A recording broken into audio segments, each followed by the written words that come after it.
Shaw Contract, and Tarkett. Our gold benefactors are All Steel and J&J Flooring. Our silver benefactors are Alamure, Hayworth, IDNA, KIHAD, Kimball, Knoll, and Louisville Tile. And then our bronze benefactors are Abco Signs, Bruce Longino Group, Dan Binford and Associates, Dupler Office, Hampton Products, Herman Miller, King Business Interiors, Loft, Milliken, Steelcase, Technion, as well as Tim O'Neill and Associates. I would also like to thank and introduce the panelists joining us today, and you are going to hear them present in this order. So just to give you a brief introduction of them, and then so you're aware of who is speaking and when. Our first panelist is Susanna Verny. She is an interior designer at EOP Architects and an instructor for the School of Interiors at the University of Kentucky. And she also has a background in previous career in graphic design. Next is Sissy Judy. She is an NCIDQ certified professional and has a background in A&D firms, but has been involved in business development for Dirt Environmental Solutions for the past 7 years.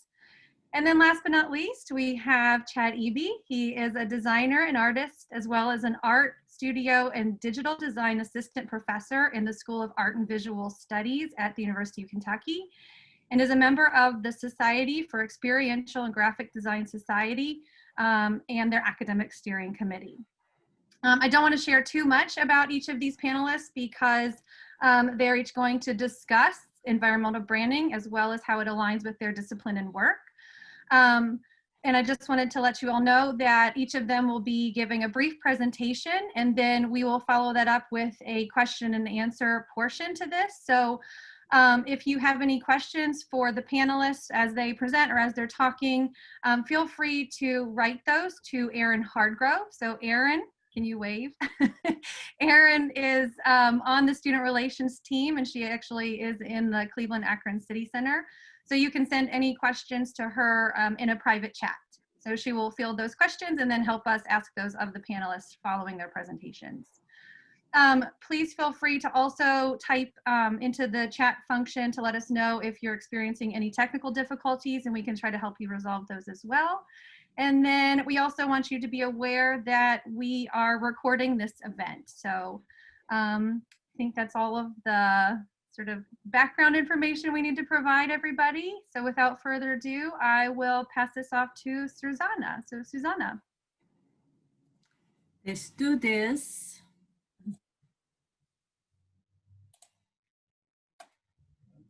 So I'm sharing my screen. Everybody can see it. I always have to ask. So, as Helen said, I am a graphic designer and interior designer. I have been practicing interior design for 7 years. And since I have a background in graphic design, I apply a lot of like branding into the space. The state of Kentucky is still a little behind on things. So we are trying to educate our clients to incorporate more branding into our spaces.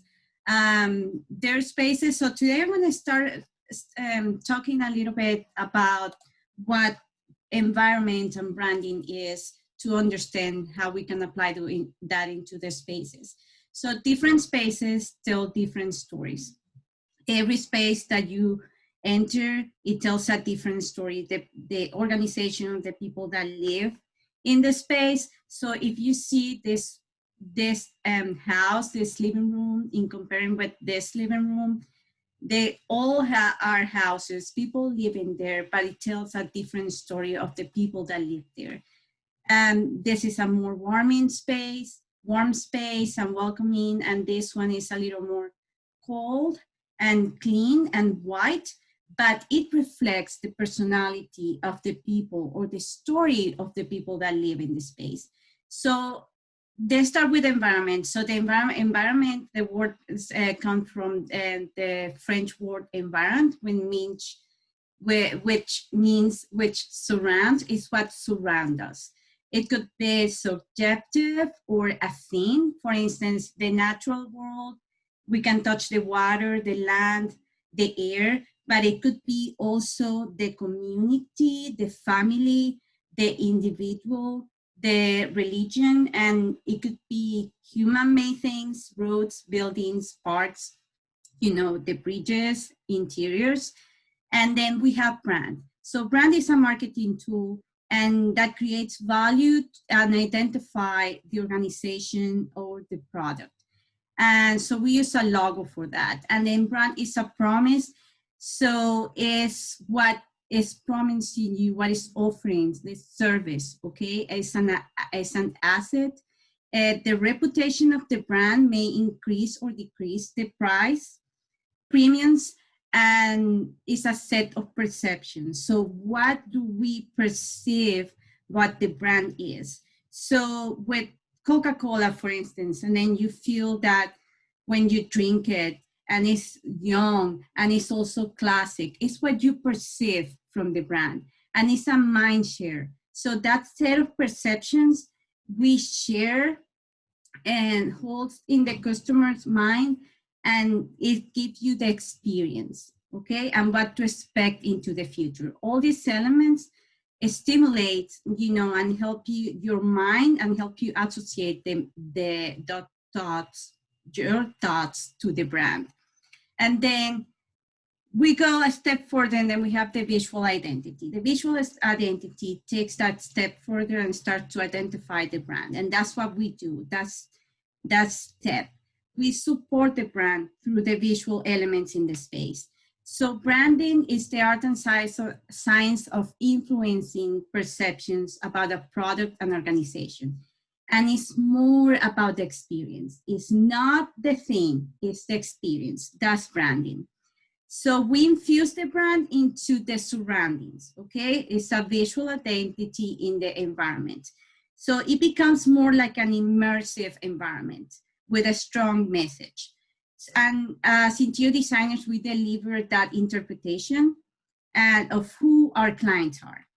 And then the components, it's a series of things that do the brand, so it's the branding, it's the logo, the color scheme, textures, design, the graphics, typography, the social media moments, video, photography, and it's usually teamwork effort between the marketing department, graphic designers, interior designers, and usually some business, the owners. So if we think about Starbucks, I like this example because they have a very good brand and branding elements.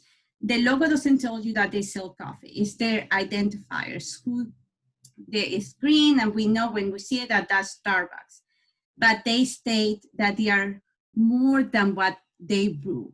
So it's about the space. It's going there, the experience, drinking the coffee, meeting with a friend, buying the products, the warm environment. So when you see a lot of the stores or the coffee shops together, you can tell that they have a very specific brand, and the space is warm, and they use the same elements in every store in a different way. Of course, this is in Amsterdam, so it's a very different store of what we are used to see here in the United States, but that speaks to their brand. They have a story wall here that tells people that use the space, the users, who they are.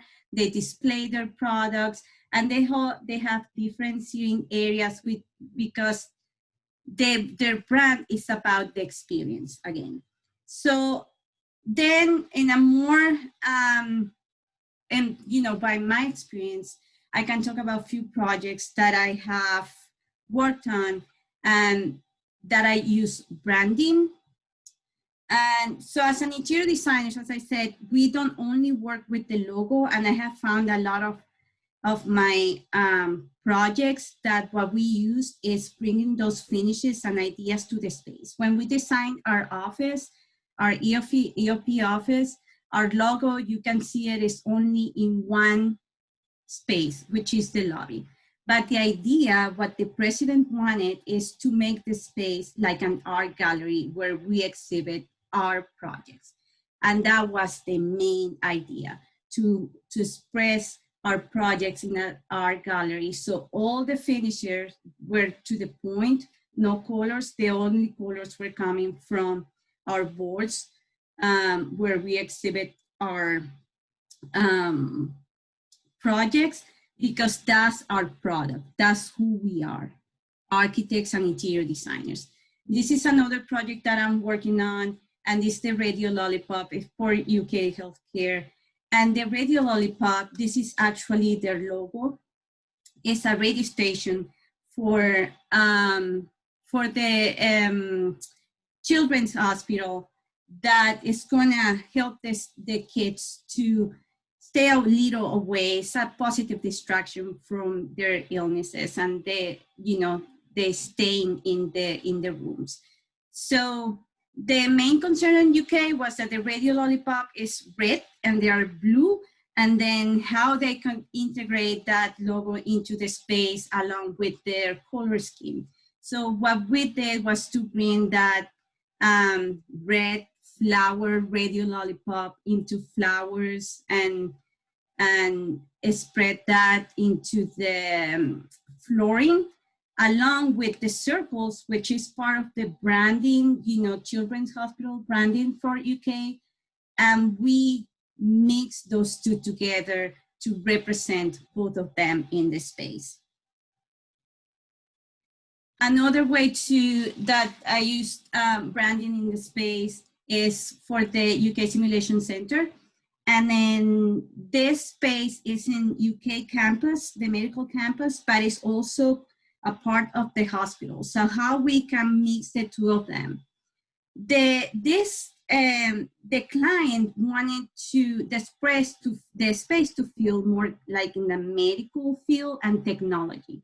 This is a space where the medical students go and they practice different simulations of different situations. So what we did was to bring that message to the space with some graphics, as we see some of the graphics where technology and medicine mix, and also displaying some of what the practices that they do in there. So now, when you get more into the space, then the UK hospital brand mix with the medical center brand, which is the medical hospital, like the acute rooms and the patient rooms. Their tones are more warm and welcoming. And then to give a sense of place, they have Kentucky images there. So it's that mixture between technology and patient care in the space. So that's a way to express brand. This is the Bullet Visitor Center that EOP designed. This, one of my colleagues was the interior designer for the space. This is a very well designed space. Bullet is a bourbon. So what they wanted is to represent that brand in a very, how can I say, exciting, way. So, and modern. And how to reflect that they sell whiskey, and you can see the signs of the whiskey here to make it more modern. But they also, it was important for them, we designed the visitor center, so it was important for them to display their products there. The space tells about the story of who they are, the heritage and all that. In the tasting rooms, so they have some displaying some of the products, and then the different, you can see how you get immersed in the brand with the textures and the orange and the wood and the barrels. And they also wanted to reflect that they are environmental friendly, so some of the green walls were added to the space. And again, this is some of their heritage that tells the story of who they are. And how are we with time? I was going to say, you're right around 10 minutes, Susanna. Okay, good. So let's stop here, and then, I can answer questions later. Good.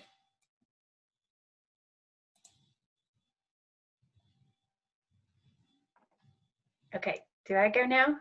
Okay. Hi, everyone. So not to take up very much of the time talking about my background, but as Helen mentioned, I started out in the A&D community working for a residential firm and then into the commercial design field in Lexington and then also in New Orleans. And that is really where I was introduced to dirt, which some of you may or may not be familiar with, but dirt is essentially just a new way of doing construction. So a more sustainable, more efficient way of constructing interior spaces. So when I think about environmental branding, I come from a different perspective in the design community and from our clients' perspective too, because I feel that just by making the decision to do a project with dirt is already kind of setting you up for a certain type of environmental branding, and it's saying something about your company, and it's portraying kind of your beliefs as well, that you're kind of putting yourself out there, you're doing something a little bit different, and not afraid of a little bit of change, I guess, as well. So I'm going to start sharing my screen, hopefully. Let's see.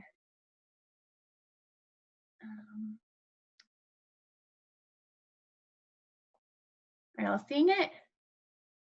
Okay, so I'm just going to hop right in.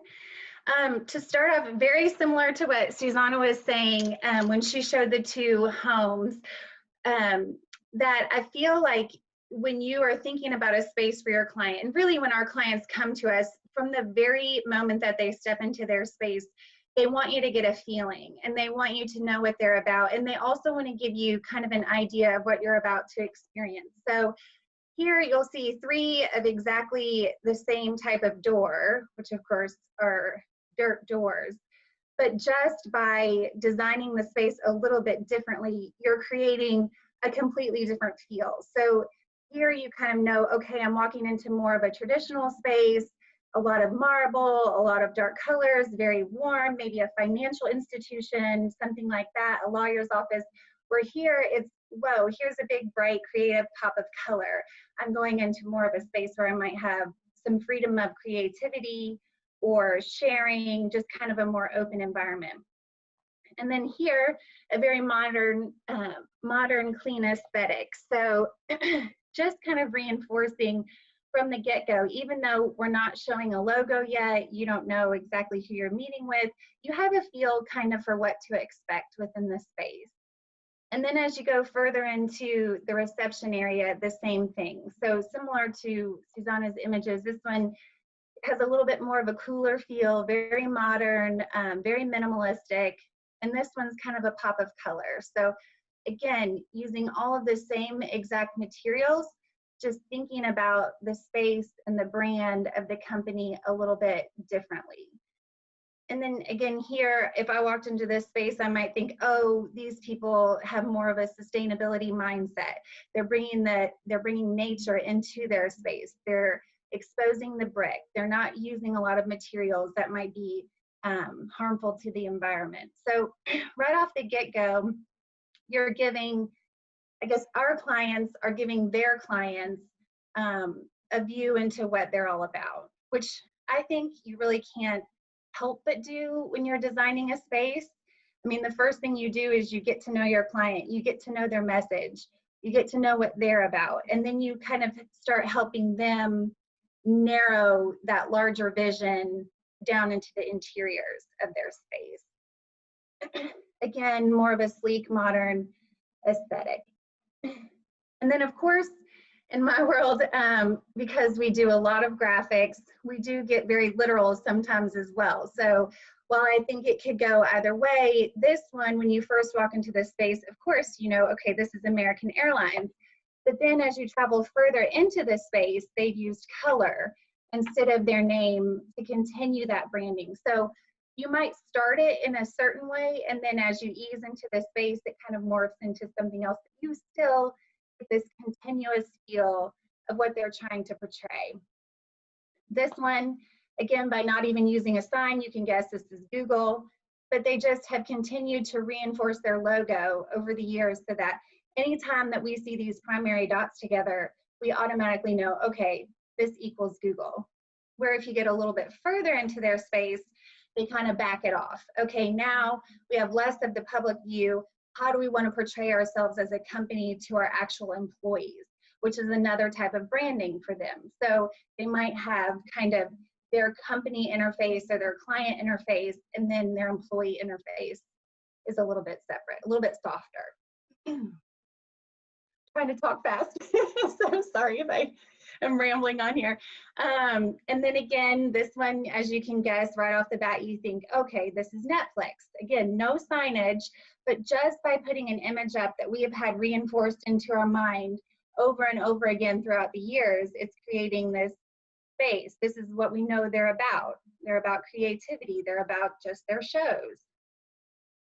And then something a little less obvious, while also being obvious, Mike's Hard Lemonade. So when you walk into their space, you see their brand, you see their logo right there. But once you're on kind of the meeting side, you're not seeing their logo over and over again, kind of like Susanna was saying with EOP.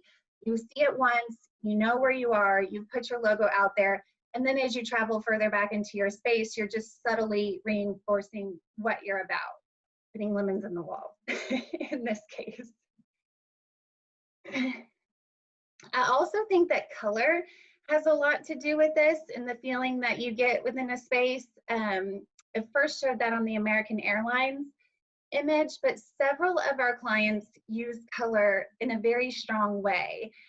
Whether it's just picking a color in their logo or picking a color that makes you have a certain feeling, and then reincorporating that throughout the space. Here, right off the bat, you get a feel this company is about technology. Instantly, I know kind of what my experience is going to be with them throughout, just through looking at their lobby. Again, a general contractor who wanted to portray that they are different, they believe in sustainability, they believe in recycling, so a much different general contractor's office than you might typically see. I like it because it's subtle, but it still gets the point across. This one I love because it's just this pop of teal. So throughout the space, you just continuously get this pop of teal that's within the company's logo.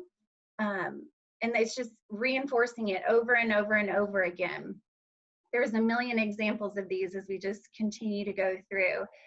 And the really cool thing about using a different type of construction than conventional construction is that every single one of these images that I'm showing is all the same materials. It's just about the differences in design. And then we're able to take your ideas and decide, okay, how can we not just hang a sign on your wall? How can we actually incorporate your message into your space without having to hang a sign? So at DIRT, we have lots of different ways. So here, this is a wildlife conservancy institution, and we applied just a graphic film to each of their walls of nature to state what their company is all about. Here, it's just a quote. This one we printed on back painted glass, so we're playing with different materials. The first one's a film that's applied, they can remove it, change it out. This one we're actually applying the graphic to the back of a glass tile. But again, just a way to get their message across. This one is a graphic that's painted on a solid tile. But I think the point is that no matter the idea that you have, if you're willing to kind of think outside of the box, you can create the space using just your own message or your client's message. And it's much more strong. It creates a feeling rather than just signage. This one's a school. If you can even imagine a high school, doesn't look like very many high schools I've entered. And it's not even a high budget school. This was a very low budget project. But what they wanted to show was that it was a technical college, or technical high school, I'm sorry, Cass Technical High School if you want to look it up. But they wanted to show that the traditional learning environment isn't for everybody, that even taking a technical college route or going directly into the workforce, there's value in that, and that you need to have spaces that make you feel the same as if you were in, you know, a private education center, that we're creating spaces that make people feel good within them while also portraying the message of that entity. So this one is full of rooms with quotes and sayings, and it's just a really inspirational space.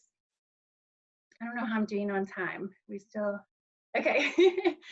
And at DIRT, we work in all different market segments, and in the healthcare world, we find that biomimicry is still at the very front of design.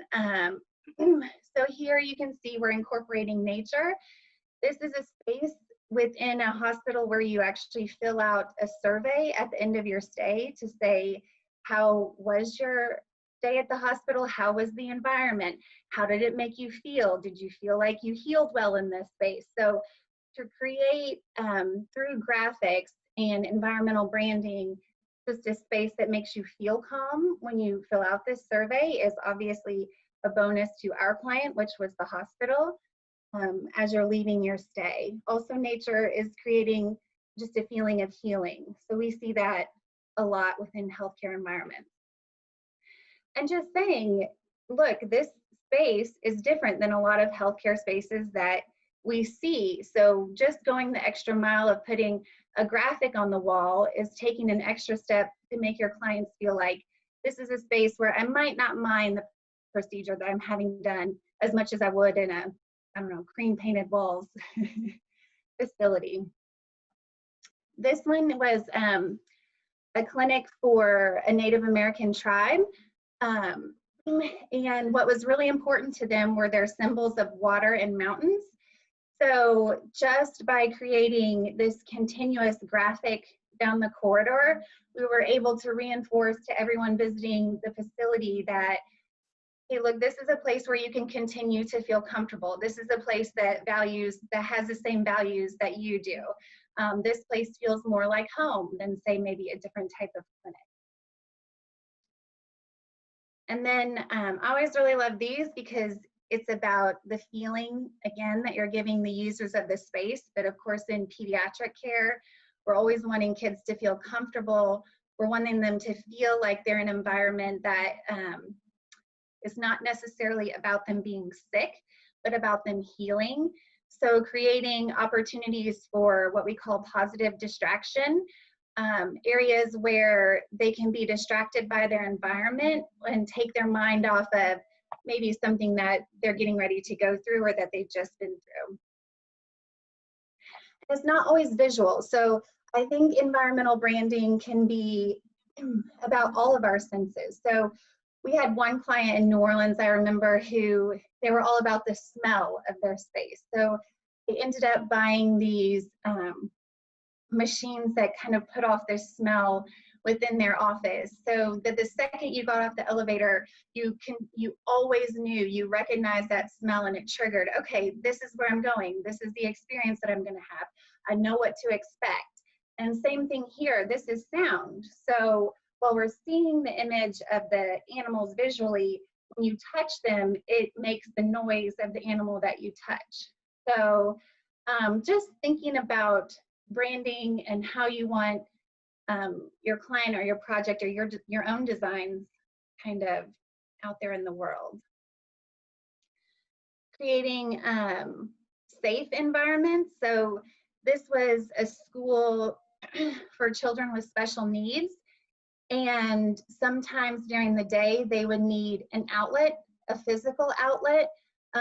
So I think through just providing this space that's pretty much damage proof and putting these lines on the floor, it automatically triggers to them that, hey, I'm in a safe environment, that if I ride this bike and I make a mistake or I run into the wall, it's okay. I'm just here to feel comfortable, to get a little bit of energy out. This is a safe space, which again is part of this school's brand. Like, this is a place where you can come and you can feel comfortable just to be whatever you are. And then of course we have just kind of the cool factor in spaces, a lot at DIRT. So we work with a lot of companies who say, hey, I've looked through all your hundreds of thousands of images and it just looks really cool to me. And that's what I want to portray to my clients. I want to portray to them that I am cutting edge, and to my employees that this is just kind of a unique, innovative space where ideas are welcome. Think tanks. Again, a lot of these images, you haven't seen a single logo, but if you were to walk into this space, you would instantly get a feel. And then of course we do the same thing at DIRT. So I've got a few images of just our company. What we want to put out there, of course, is that we're different, right? We do things different. We value the environment through the construction process. We value innovation. We value our clients' ideas. Like, bring us as many ideas as you have. So for us to create a space that, again, you don't see a single DIRT sign here, but you walk in and you automatically know this is a space where I'm free to be creative. This is a space where I can think outside of the box, where there might be similar people who share my ideas. And that goes even to our factory floor, where we're constantly innovating. So this doesn't look like most factories. But again, we want to reinforce that idea of creativity and innovation through every single space that we have.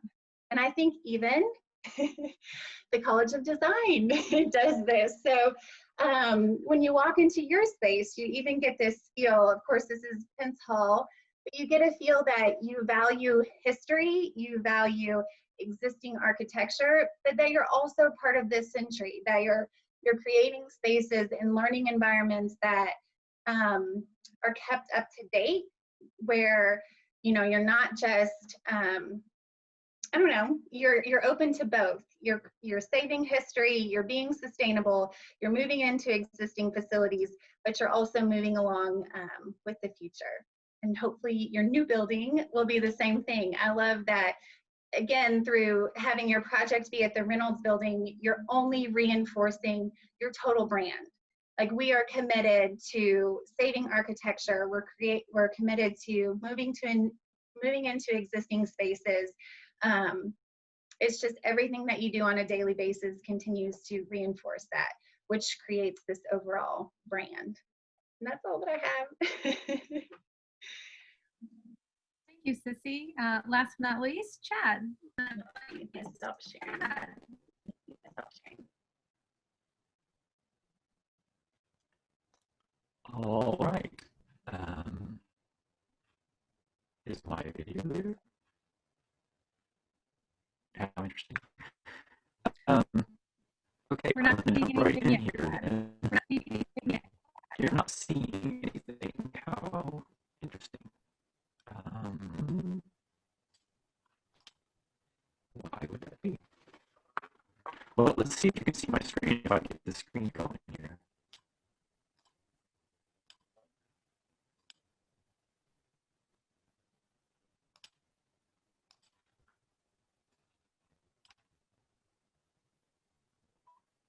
Okay.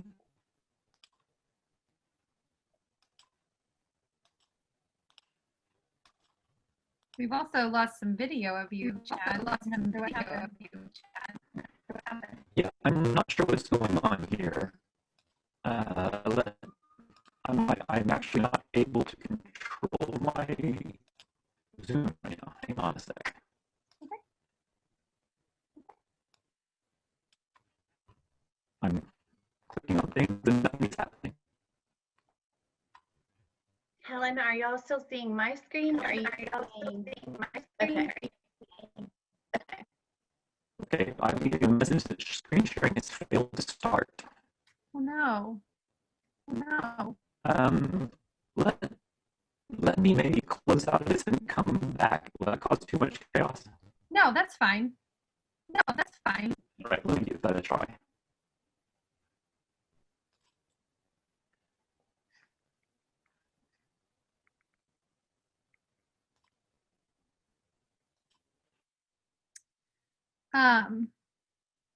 So Susanna and Sissy, while we're waiting for Chad to come back in, can you still hear us okay? Yes. Yeah. Okay. Maybe we could ask a question, or Erin, would you want to do your announcement now while we're waiting for Chad to come back? Sure, I can do that. Okay. So any of you from the Cleveland Akron City Center should be kind of familiar with our student passport program that we've been doing for the past year. We're excited to close off the first year of that, and so we wanted to do our drawing to pick our winner for the free IIDA membership for next year. So I'm going to go ahead and do that drawing real quick. So I'm just drawing out of a hat here. So Do you need a drum roll, Erin? sure. All right, we got Brittany Ayudanza. I believe she's from Kent State. So if Brittany, if you're on, I'll be emailing you shortly with your prize. Congratulations. Okay. I'm waiting to see for Chad to get back on, but maybe in the meantime, Erin, do we have any questions that have come in that we could ask of Sissy and Susanna? Sure. Let's see. This could kind of be for Sissy or Susanna, or if you both want to answer.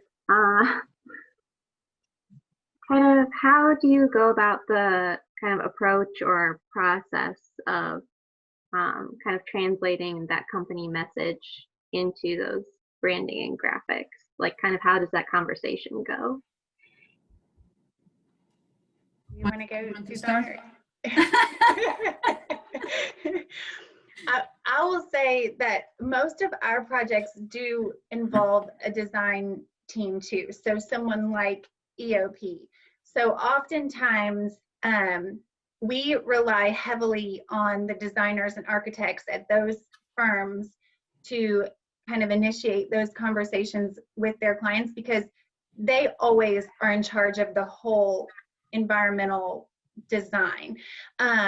And we just want to be able to facilitate their ideas into our solutions. So I would say I lean on someone like Susanna very heavily to learn all of those things. Yeah, what we do is that, like the same way we start a new project, we go into research. We do research of the client. We go back in the history of who they are. We talk with them. We do interviews. They facilitate, you know, all the images that we need to put together to learn about who they are, their brand, their color scheme, and everything. Sometimes we get clients that they don't have anything.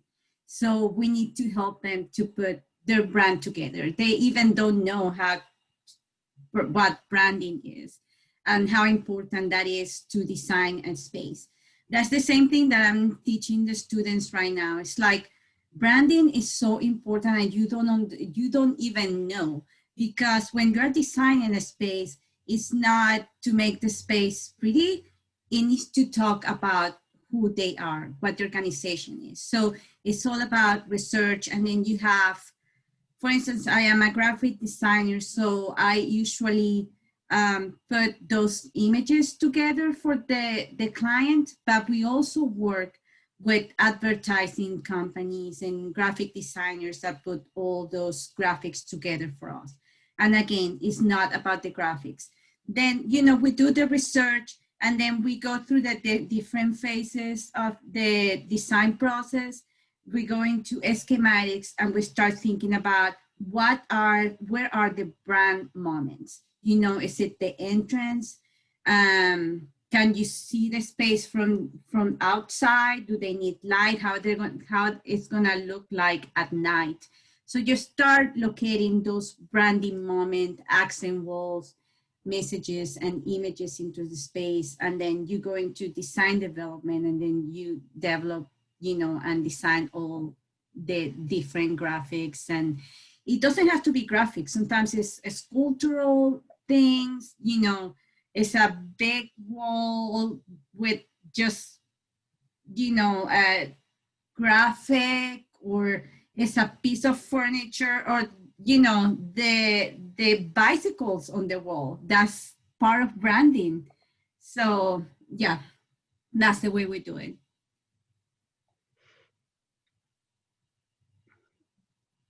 And then you kind of touched on this a little bit, but I think they're kind of curious about kind of, our clients,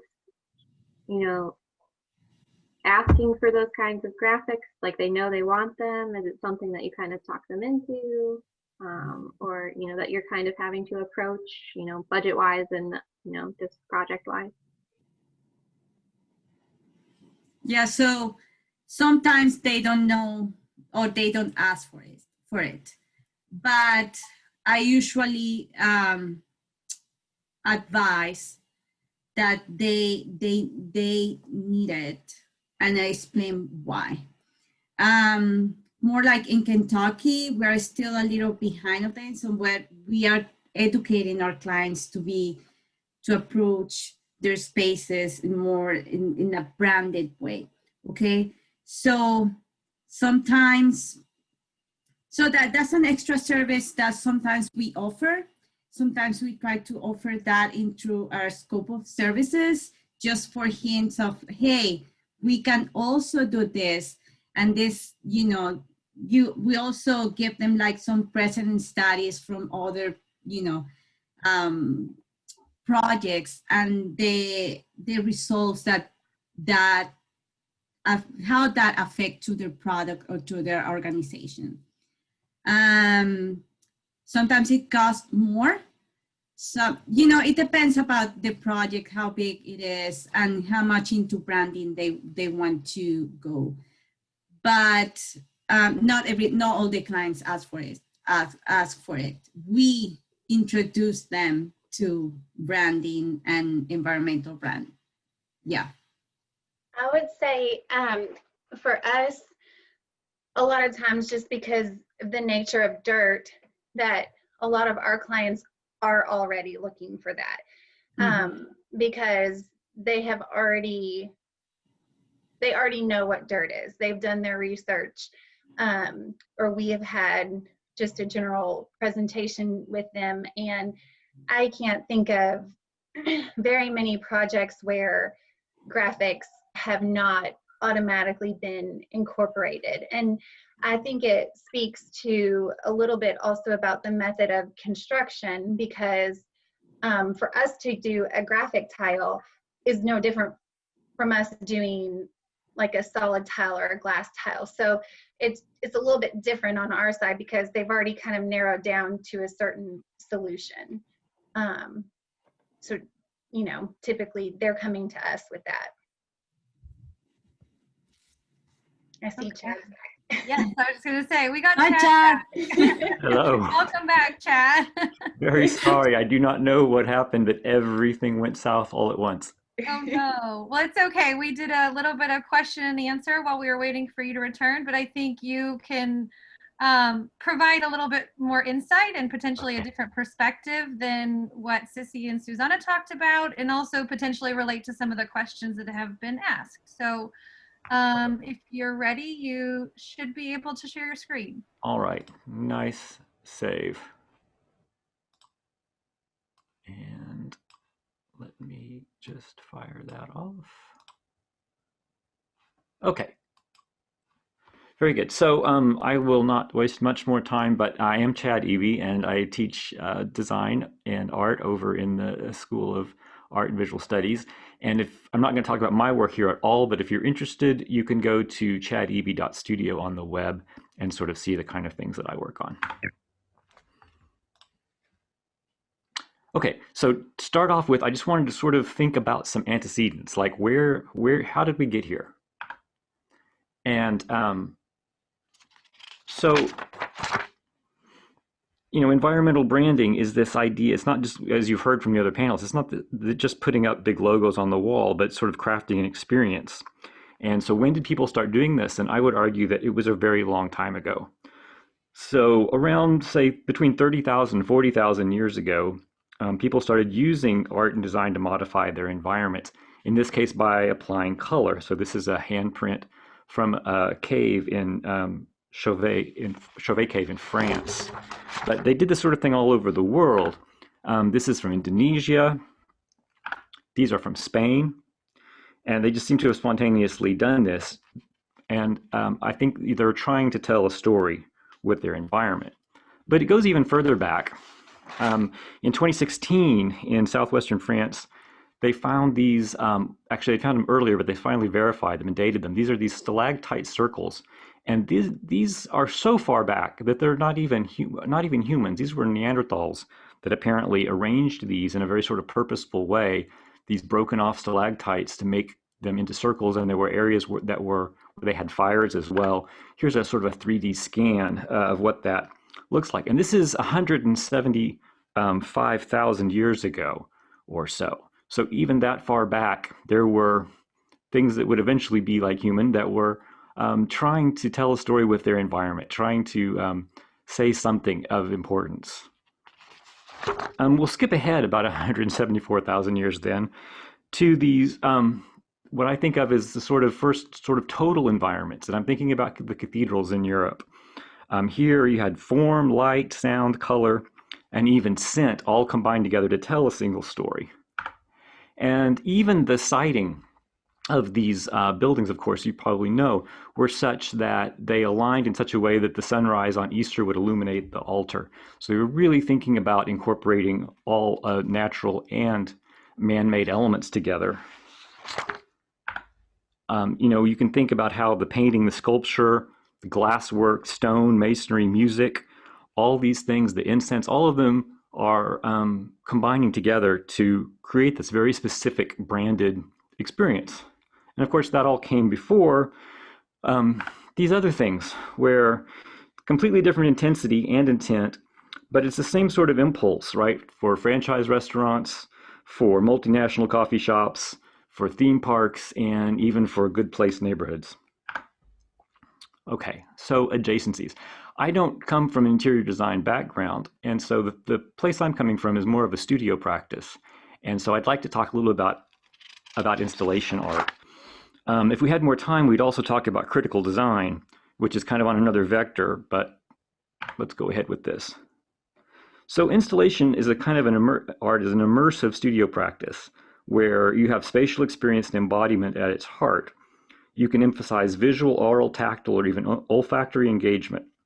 And why I bring this up is I think looking at the way that artists deal with creating experience in space could be inspirational for those of you who are thinking about branding, environmental branding in another context. This piece is Emmanuel Moreau, Architecture and Design. It's called A Forest of Numbers. You can see that view really in a very intense environment. These are cut paper numbers suspended in space. This is a piece by a group called Nonotac. This is called Daydream number 2. So you see these things are sort of usually largish scale. They're very immersive. They oftentimes stimulate multiple senses. This is a work by Cornelia Parker called Cold Dark Matter, an Exploded View. But they can also be playful. This is a piece by Filthy Lucre. It's called The Octopied Building, and this was done in Manchester, UK, big inflatables. A little more serious, this is Bent Wood, and this is by Henrique Oliveira. This is Rachel Whiteread. This piece is called Embankment. These are polyethylene cubes. Simone is one of my favorite artists. They work both in installation and sound. And so what you're seeing here are these cardboard boxes are tiny electric motors that are swabbing with a cotton swab back and forth across the surface, making each one a very tiny sound. But when you have the hundreds and thousands of them in one place, it is kind of amazing. This is another piece where these pieces of wood are just sort of seesawing back and forth and touching the floor, tapping on it to create this ever-changing kind of sonic landscape.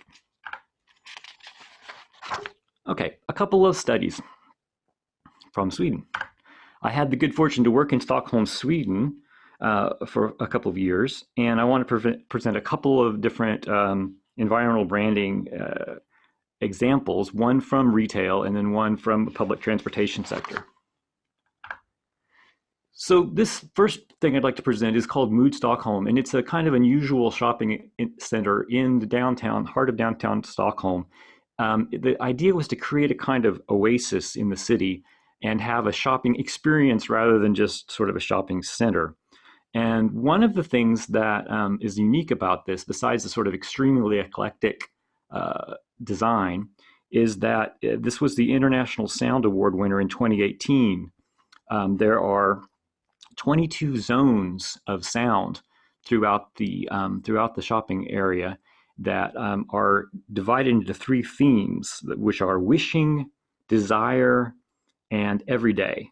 And so wishing is, it says, their words here, has a bohemian charm and musical direction is acoustic and indie authentic, while desire has a luxurious feel with floating and beautiful pads and glittery sound effects. The sound design in everyday incorporates city sounds, faster tempo, and street-inspired beats. And so, again, there's 22 zones of sound throughout the place, and there are hundreds of individual sound pieces that are playing that are rotated seasonally and based on special events. And the idea is just to sort of increase the customer experience and the just permeate the place with the idea of this fun, safe, interesting space. This is at the entrance. There's this dynamic LED ceiling. It has its own soundtrack.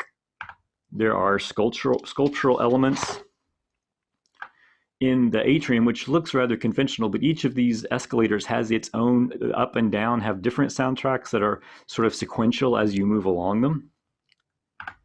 They had a lot of fun with the plumbing. This drinking fountain, it has its own sort of secret soundtrack that you can only hear when you get near it. Some of the more memorable areas are actually in the restrooms.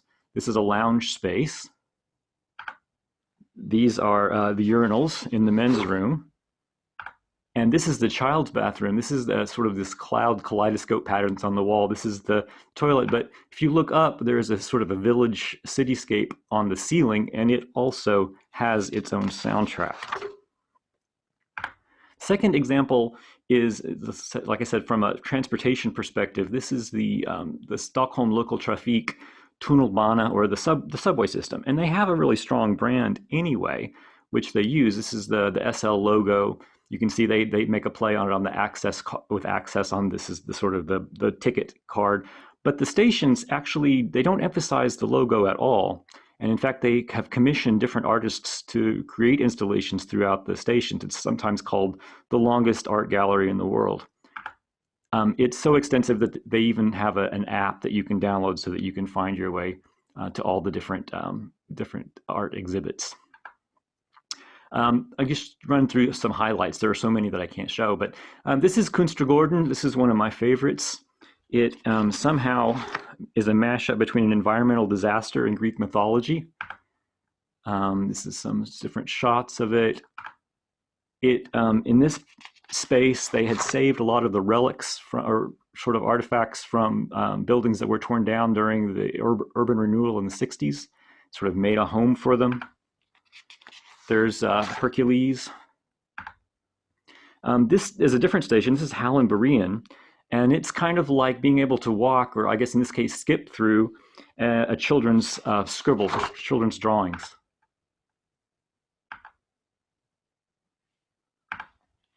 This is Stadion, which has got these abstract skies and rainbows.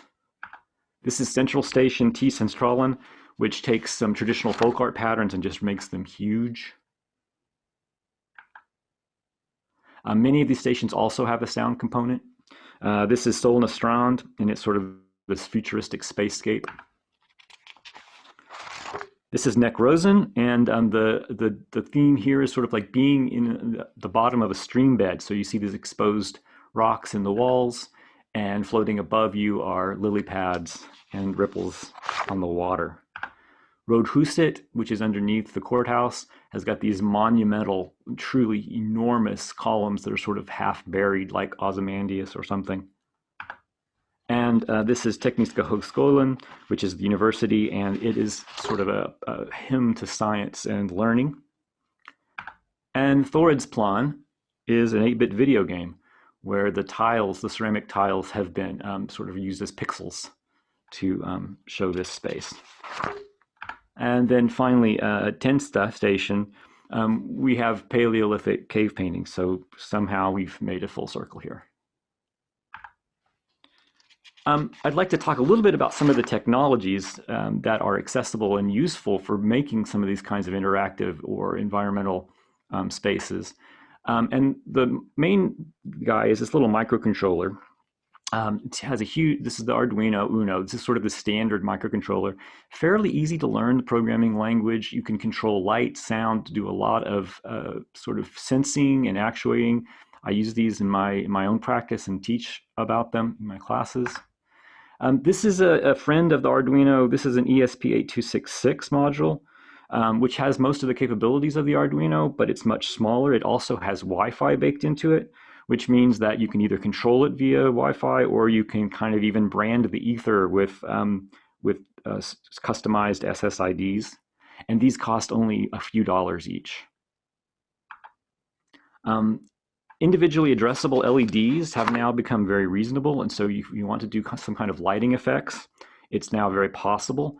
This is a close-up of one of those little LED chips. This is about 5 millimeters. The white thing you see is about 5 millimeters on a side. It contains a red, a green, and a blue element, plus a microcontroller that controls it, so you can individually set each of these little pixels as any color that you like, any intensity that you like, animations and such.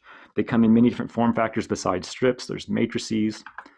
Here's an example of a matrix that's controlled by a microcontroller. And then in the realm of sound, there are modules like this, which is an amazing piece of gear for what it costs, I think. It's about $50, and it can play, it can mix up to 14 stereo tracks simultaneously and control the volume and pitch of each one and output them. And you can do this either via the inputs that you see down the side, or through serial control, or even through MIDI. So it's very, very powerful for creating soundscapes. If you pair that with some highly directional speakers, you can create little personalized bubbles of sound that are under your control in the environment. Anybody that wants to get started in this, I highly recommend this little piece of kit. It's about 25 bucks from Adafruit, and it's a microcontroller that's Arduino compatible, but it already comes on board with a lot of sensors for sound, light, touch, even orientation and temperature. And because it's also compatible with this web-based IDE, that means it's a programming environment that you can program it with without learning a lot of coding. It's very simple. You have these little blocks that snap into place to create behaviors. And then once you've done that on the web and put that code on the machine itself, it will continue to run that autonomously. So then you can put it in an installation. So all those kinds of technologies that you can use. The last thing I wanted to sort of end with is we've started with the Paleolithic, and now I'm thinking sort of forward, like, can environmental branding go too far? And I would argue that, yeah, there's 2 startups currently, and curiously, they're both from Russia, that are interested in creating branded orbital displays. So this group is called Start Rocket. And then this group is called Avant Space, and you can see the Nike logo there above the stadium. And what is this? Chanel from orbit. So that's all I wanted to say, just sort of give you a different perspective on all of this. Thank you. That was great, Chad. I'm so glad you were able to make it back on to share those thoughts with us and your work. So I recognize that it's 1 o'clock, and we had only scheduled this event from 12 o'clock to 1 o'clock. So if you have to leave, we want to thank you so much for joining us, and we hope you thank the panelists for coming as well. But to sort of conclude, I'd also like to just ask one more quick question of all the panelists, and maybe this is something you could all just answer quickly. But since we primarily have students joining us, I wondered if you could give some recommendations to the students about thinking about environmental branding, or how they can start to consider and incorporate environmental branding into their own work, even if it isn't a requirement of a professor. You want me to start? Sure. If you're thinking about environmental branding, like they want to further study that, I recommend them to take some graphic design classes, marketing classes, and along with the interior design classes, because that will help them a lot to do that. And then research, you know, when they're doing when they're working on their project, is also about individual research. They can go and do their present studies, their own research, and apply what they learned to their projects. But if they can take graphic design and marketing classes, that they will be very helpful. I would say, like, for your current projects, that I feel like environmental branding is a lot more intuitive than we might always give ourselves credit for. And like when you're designing a space, it's really no different from your home. Like, how do you want people to feel when they enter this environment? And so I would just say, just start there. Like, what is the feeling that you are wanting to portray in this space? And then kind of evolve the design around that, because again, I think intuitively it will come if you know where you're looking to go. So I would just say start with feeling. And I would say stay curious and notice when you're in new spaces how they make you feel and why you think they make you feel that way, and try to figure out what kind of story they're trying to tell, whether it's an intentional space or whether it's not, because that will start to give you insight on maybe things that you can do to create similar feelings or tell similar stories. That's wonderful. And I think that's a really good way for us to wrap up this conversation. And again, I want to thank all of the panelists for joining us and for all the variety of perspective and ideas that you've been able to share today. So thank you to everyone. Have a wonderful day.